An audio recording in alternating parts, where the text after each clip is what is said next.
What's up, guys? Welcome back to another video on my card game. Today's video, I kind of just want to give you guys a little rundown of a little bit of everything that I've gotten into my game so far. So starting off with upgrading the card templates.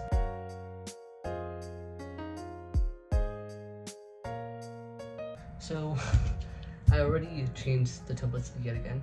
I had this whole video planned out about updating templates, how we should go about designing your game templates, but ultimately I just want to scratch that idea or the video and kind of just work on to this one.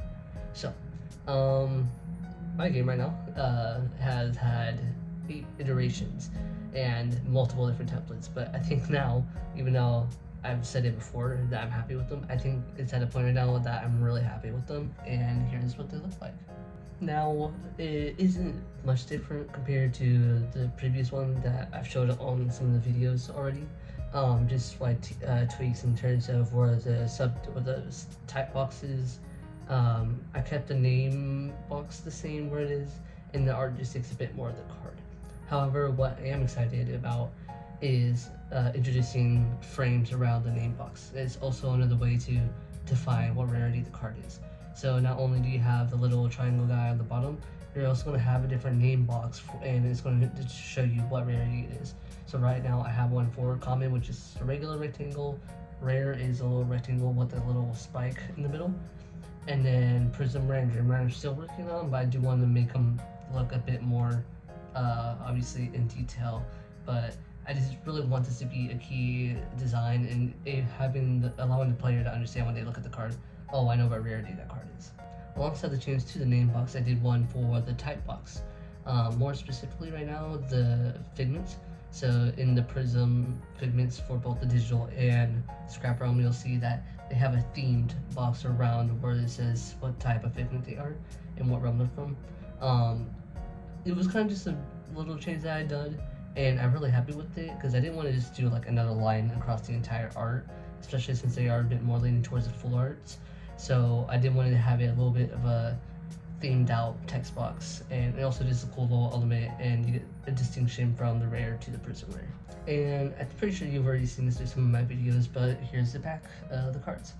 Coming up with this game, I didn't really know where I was going to go with this. I knew DreamScape was going to be the name of it, but I didn't really know how to tie all these elements together, and I tried to tie it from my original pitch of my own show into the card back.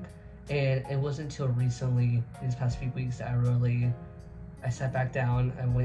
I went to the drawing board and redid all the card arts for the back, and I'm really happy with this one. And pretty much it's supposed to be, a spiral on the back of a card, so original. But in my head and in terms of the pitch of my original show, it's pretty much supposed to be symbolizing these figments coming to life. And then the way Dreamscape is written out, the dream is in the clouds. And then also, I don't know if it's because I've been inspired by astronomy class, but it's the sun and the moon. And then pretty much also symbolizing how these kids, no matter what time of day it is, they're always using their imaginations and going on these wild adventures no matter the day. So in terms of the starter decks, I'm calling them foundation decks, and I plan to release one for every realm. And the first two I'm going to release are the digital and scrap realm. I didn't really have, I didn't intentionally chose these, but I just went in, I saw 5 realms, I was like, I'm just going to make these 2 first, and then we'll just see how the rest goes. And so far, I'm really enjoying the process. I have all the artworks completed for every single card. There are going to be 2 60-card decks, and around, I think, 22 cards each, except the scrap realm, which has tokens in their deck, so I did one, and then you're going to have 10 copies of the token. But for the rest of the cards, you're going to have pretty much 3 of every card, 2 of every prismatic, which is your universal cards in the game, and then also 1 Prism Rare. The reason for that is because I did make the Prism Rares pretty powerful. Even in play testing right now, they are they're the top tier as they should be. So I didn't want to put 3 copies of them, and in my deck restrictions, I only allow for you to have 2 copies of a Prism Rare. And if you're interested in that, I'll just give you guys a little photo of what the deck rules, card copy limits look like for the decks. And the reason I'm doing it the way I'm doing it with the restrictions on how many copies you can play is I don't want to make cards in the intention of, oh, in 1 month I have to ban a card already. I do want every card to be very powerful, but I also want them to be very balanced among all the other cards. So for the Figments, I'm allowing you to have 3 copies of Commons and Rares, but for Prism and Dream Rares, which is to be determined, Prisms you can only have 2, and Dreams you can only have 1. And then for spell cards, I hopefully don't want to get to the point where I have to make board wipes in my game. So right now there's only, I think it's 3, 2, 1, 1 is how the order is. So if there are very powerful power cards, you're really limited on how many you can use.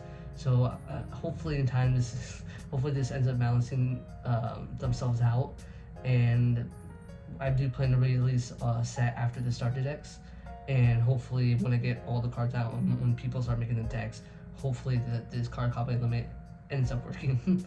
So to give a brief little description how the games or how the decks themselves play out, the Scrap Realm, you use these tokens in the game called Scrap Relics, and you're essentially sacrificing them or using their ability to buff up your main Figments to go off and play aggressively, give you lots of damage, destroy your opponent's Figments really fast, and that's pretty much the whole playstyle. It's just kind of go, go, go, sacrifice your relics, destroy your own creatures, get resources, buff up your creatures, and keep going and pressing your opponents. And the digital realm is the complete opposite of that playstyle. It's a lot more methodical and plan-based. You have cards that you can see the top 3 of your cards, rearrange them, see the top card of your deck. You're placing these charge counters onto your opponent's Figments, and even though they take a while, unless you have other Figments that can buff up the amount of charge tokens you can play, some Figments abilities do serious damage, like completely destroying any Figments that have a certain amount of charge counters on them. Okay, sorry about that. I had to do a room change. My roommate had walked in when I was recording my video.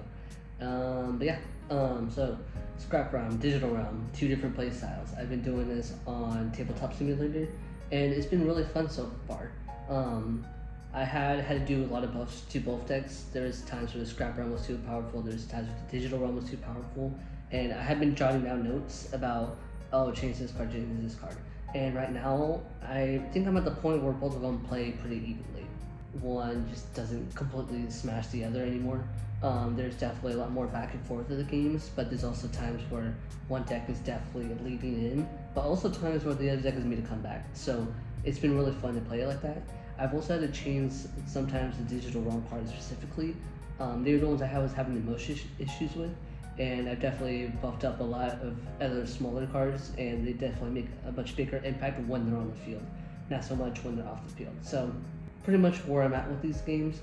After I did a new tally with all the buffs, I think I'm like 4 wins for the digital and 5 wins for the scrap realm, and I'm trying to get around 30 games. And hopefully by that time, when I reach 30 games, it's going to be even amount in terms of numbers.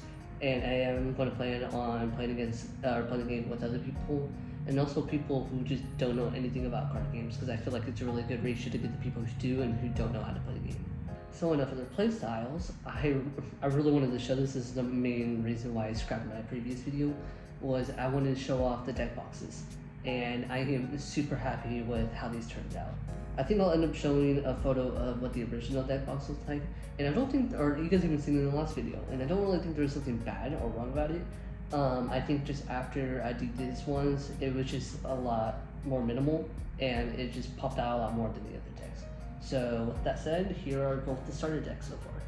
So as you can probably tell, I'm very stoked at how these turned out. Even throughout this whole game, I've had a mood board of my inspirations, and some of my inspirations were Magic the Gathering, Pokemon, and Yu-Gi-Oh! But I would definitely say a bit more leaning towards Magic the Gathering and Yu-Gi-Oh! Packaging, or not Yu-Gi-Oh! Pokemon packaging. And specifically with the Pokemon packaging, I just adore their frames. With some of their starter decks, how you're able to see inside the box, and unfortunately the game crafter doesn't do this. So I had this crazy idea. I was like, what if I just emulate that? So what I ended up doing was I took the original card size, I put it on the template of the game crafter's box, and then I cut a frame, and then I put the huge art on the main character like you see in Pokemon packaging.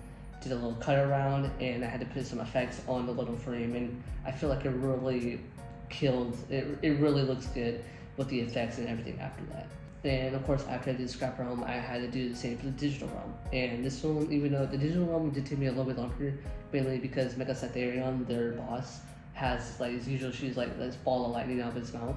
But I didn't want that to like it would have been way too distracting. You wouldn't even be able to see the card frame. So what I did was I had to take it out and then pretty much just add the effects behind the character, which ultimately came out really good too, I think. So these will be the two first products that I end up releasing for the game. I'm really stoked. One of them is called Scrap Realm, it's called Roseton, and for the Digital Realm, it's called Cyber Rain. Again, overall, I'm super happy with these. I hope you guys enjoy them too. I really just want to have these in my hand and really see if the effect ends up looking the way it does, because the way it is on the game after 3D model, it looks incredible in my opinion. So that was pretty much everything I had in my notes that I wanted to cover. I don't know if I want to do specific videos or if I'm going to keep this like kind of this sporadic, just give you guys everything that I have with the game so far. I could do a video on the history of the game in terms of like showing you every single version I have of the game leading up to this one if you guys are interested. I think we should go over, show you every single card in the game so far, maybe do a battle gameplay video. I think that's maybe I want to try to do first. I do plan on just printing these at the library, like either completely black and white or in color. I bought some card sleeves so I have the game in person rather than doing it on laptop, because just doing it in person feels a lot better when you actually have the cards, even though they won't be the actual ones. Just seeing them in your hands is a lot better than seeing them on the screen. So yeah, that's pretty much about everything, guys. I hope you guys did enjoy this video. I hope you guys enjoyed what you guys have seen so far, and I really hope that you guys enjoyed the boxes as much as I do. I think that's the thing I'm most proudest of right now, alongside the card changes and the templates. I just think right now the game is going in a really good direction, and I'm really excited to release this game soon. So if you guys did enjoy the video, make sure you guys like, comment, and subscribe, and I'll see you guys in the next one. Peace out.